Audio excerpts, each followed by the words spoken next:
म्हसळा तालुक्यातील मौजे आंबेत विचारेवाडी हद्दीत सुमारे 1.5 हेक्टर जमिनीवर असणाऱ्या गट नंबर 335 आणि 350 या जागेत मोठ्या पद्धतीने सावित्री खाडीच्या किनारपट्टी भागात अनेक कांदळवनाच्या प्रजातीची तोड केल्याचा धक्कादायक प्रकार समोर आलाय। या जागा मालक व्यावसायिकावर अद्याप संबंधित वनविभाग कारवाई करत नसल्याने अधिकारी वर्गांचे साठे लोटे असल्याचे बोलले जात आहे। या प्रकरणात आता मनसे आपल्या स्टाईलने रस्त्यावर उतरली आहे। त्यामुळे संबंधित जागा मालकाच्या या मक्तेदारीपणामुळे कांदळवनाची तोड म्हणजेच पर्यावरणाला घाला घालण्याचे काम संबंधित व्यावसायिक करत आहेत। त्यामुळे महसूल विभाग आणि वन विभाग एवढी मोठी तोड होऊन देखील संबंधित जागा मालकाला पाठीशी घालत असल्याचा धक्कादायक प्रकार समोर येत आहे। त्यामुळे दोन्ही खात्याचे अधिकारी याकडे दुर्लक्ष करीत असल्याचा आरोप देखील स्थानिकांकडून होतोय। आता हे प्रकरण चांगले स्थापणार असे दिसते। पाहूयात याचाच आढावा घेतलाय आमचे प्रतिनिधी गणेश महाप्रळकर यांनी। मुळात मला वन्य विभाग जो असेल किंवा महसूल विभाग असेल ह्याला मुळात प्रश्न आहे की आपण जो आपला पंचनामा केलाय त्यात फक्त आपण सांगितलं की 4 गुंठा जागेवरती जी झाडं झुडपं होती ती फक्त तोडलेली आहेत। पण आता जिथे आपण उभे आहोत तिथे आपण मागे बघाल तर ते कांदळवनाची झाड आहेत सगळी। म्हणजे आता ही तुम्हाला जी झाडं दिसत आहेत तोडलेली ही कुठली झाड आहेत? मी साधारण झाडं झुडपं दिसत आहेत का? मागे पण तिकडे तोडलेलं आहे जे आहे ते कांदळवनाचं, म्हणजे जो मँग्रोव्ह जी काय जलजीवन असेल म्हणजे खाडी मुळात खाडीच्या लगत हे मँग्रोव्ह ची कांदळवन तयार होतं आणि कुठेतरी ज्या लाटा असतात समुद्राच्या ते थोपवण्याचं काम हे कांदळवन करत असतं। दुसरी गोष्ट जे जलजीवन आहे त्या जलजीवनाला संरक्षण पुरवण्याचं काम देखील हे कांदळवन करत असतं। आणि शिवाय जे आपलं आपण जे वावरतो इकडे तर आपल्याला पण संरक्षण देण्याचं काम हे कांदळवन करतं। उद्या मोठ्या लाटा येतात किंवा काय येतात, आता आपण बघतोय सगळीकडे सुनामी येते।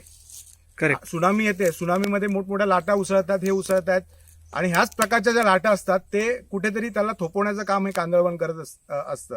तर मला असं वाटतं की जे वन विभागाने किंवा इतर अधिकाऱ्यांनी महसूल विभागाने जे काही ह्याचा पंचनामा केलाय तो सुपारी घेऊन पंचनामा केलाय अशी दाट शक्यता वाटते। कारण की हे कांदळवन नष्ट करतात आणि त्या वन विभागाने हे कांदळवन नष्ट घेण्याची सुपारी घेतली का? मुळात कसं आहे की खाजगी जागा असेल, कोणाची मालकीची असेल आणि इथे नवीन प्रकल्प येतात, हा प्रकल्प हा वेगळा भाग झाला, पण तो प्रकल्प येतोय म्हणून कांदळवन नष्ट करणं हा कितपत योग्य आहे? म्हणजे आणि आपल्याला कल्पना असेल की कांदळवनाची जर तोड करतोय कोणी किंवा काही तिथे त्याला इजा पोचवतो त्याला अजामीनपात्र गुन्हा दाखल त्याच्यावरती होतोय, पण इथे तसा काही प्रकार होत नाहीये। वन विभाग सांगताय की साधारण झाडं झुडपं ती तोडली जातात किंवा काय केली जातात। आता ही आपण बघताय की जवळजवळ वर डोंगरापर्यंत हे कांदळवन पसरलेलं आहे।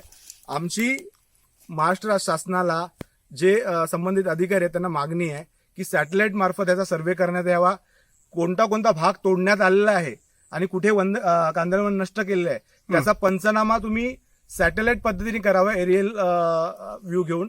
अन्यथा हे वन विभाग काय, वन विभाग इथे उभा राहतात आणि इथे त्यांना जे दिसतंय ते त्यांना म्हणजे त्यांना मुळात जे कांदळवन आहेत आणि झाड झुडपं यांच्यातला फरकच कळत नाही मला असं वाटतं या विभागाला।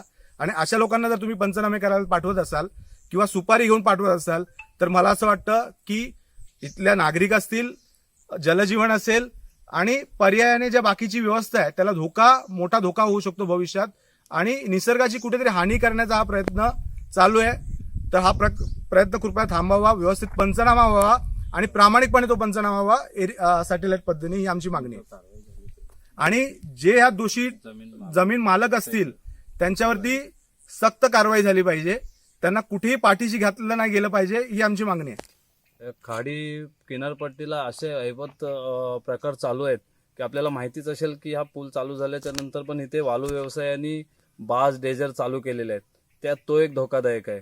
त्याच्यामध्ये उद्योगधंदे करणारे आमच्या आत्ताच नवीवाडीच्या इकडेच बघा उद्योगधंद्यासाठी आलेले आहेत, त्यांनी एक कत्तलखाना करून टाकलेला आहे कांदळवनचं। म्हणजे एवढा कमीत तर मला वाटतं की लाखोच्या वरती झाडं आहेत, पण त्यांनी नाही तरी 1.5 एकरच्या वरती कत्तल केलेली आहे झाडांची। आम्ही ह्या विषयावर शासनाशी चर्चाही केलेली आहे, पण ज्यांनी पंचनामा करून दिलेले आहेत त्या अधिकाऱ्यांवर पण कारवाई झाली पाहिजे, जेणेकरून हे पुढे धोकादायक कारभार हे बोगस कारभारच झालेला आहे. त्या लोकांनी फक्त एका किनारपट्टीला उभे राहून सांगितलेलं आहे की 4 गुंठावर झालेलं आहे, पण समक्ष खरं बघून बघाल तर अनेक असा बेशुमार कत्तल झालेली आहे कांदलवनची. आज आपल्याला माहिती आहे की कांदलवन मँग्रोवची ऑक्सिजन किती भेटतो आपल्याला, आणि त्याची जर आज कत्तल झाली तर माणूस जगेल कसा. आणि जर ह्या उद्योगधंदेवाल्यांना जर हे किनारपट्टी साफ करून जर उद्योग करायचे असतील तर हे उद्योग आम्हाला पाहिजेच नाही. त्याच्यामध्ये अजून एक तुम्हाला मुद्दा सांगतो, जर हे किनारपट्टीला जर असे जे उद्योग आणत असतील हे कांदलवनची कटिंग करून या, तर कोली बांधव जातील कुठे, त्यांच्यावर उपासमारीची वेळ येईल. आज आपल्याला माहिती आहे की महाड MRDCचा पाईपलाईन तिकडनं टाकणार आहेत. उद्या मच्छीमारी संपेल, सर्व कोली बांधवांच्या पोटावर पाय येईल. आमच्या इथली काही हातावर पोट घेणारी जी एवढीच विनंती आहे की हे जे व्यावसायिक आहेत जे इथे उद्योग करायला आलेत ते कुणाला न विचारता बिनधास्त झाडांची कत्तल करत आहेत. हे झाड म्हणजे एखाद्या मुलासारखं आहे. एखादा त्या पंचनाम्यामध्ये असा उल्लेख केलेला आहे की छोटी झाडं आहेत त्यांना कापले, पुढे मोठी होणार नाही का ती झाडं. एखादा बाप आपल्या पोराला कापलं तर त्याच्यावर कायदा गुन्हा दाखल नाही होणार का. या अधिकाऱ्यांनी हे असे पंचनामे दिले कसे. ह्या अधिकाऱ्यांवर, त्या जमीन मालकावर, जो व्यावसायिक आलाय त्याच्यावर, त्या कामगारांवर, त्या सुपरवायझरवर कारवाई झाली पाहिजे. अन्यथा मनसे स्टाईलने उत्तर द्यायला आम्ही तयार आहोत. जय शिवसत्ता टाइम्ससाठी गणेश महाप्रळकर, म्हसळा. दे धडक बेधडक वृत्त देणाऱ्या आपल्या शिवसत्ता टाइम्स न्यूज चॅनलला लाल बटन दाबून सबस्क्राईब करा आणि बेल आयकॉनला क्लिक करायला विसरू नका.